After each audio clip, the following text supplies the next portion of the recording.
Hello everyone, hopefully সবাই ভালো আছেন। আমি অনেক বেশি ভালো আছি, কারণ সামনে পূজা। আমরা এই দুর্গা পূজার লাগে পুরো একটা বছর ওয়েট করা লাগে। আমরা হিন্দু সম্প্রদায় সবাই জানি পূজাটা আমরা কাছে কতটা ইম্পর্টেন্ট। আপনারা অনেকেরই হয়তো পূজার শপিং ডান, বাট আমরা এখন ইনকমপ্লিট। এর লাগে আমরা আইছি দিরাই, আর আজকে আমরা পূজার শপিং করবো।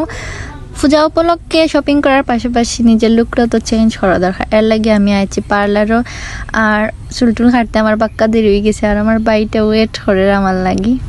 তারপর আমরা দুই ভাই বোন মিলিয়ে আইছি ট্রেস্টিটিত। অনয় আমরা অর্ডার করছি দই, আর আজকে এত বেশি রোদ উঠছে, অন্য কিছু খাইতে ইচ্ছে না, জানে খালি ঠান্ডা কিছু স্যার। আজকে ভিডিওটা এই পর্যন্তই। সবাই ভালো থাকবে, সুস্থ থাকবা, আর আমরা বেশি বেশি করে সাপোর্ট করবা। Thanks for watching.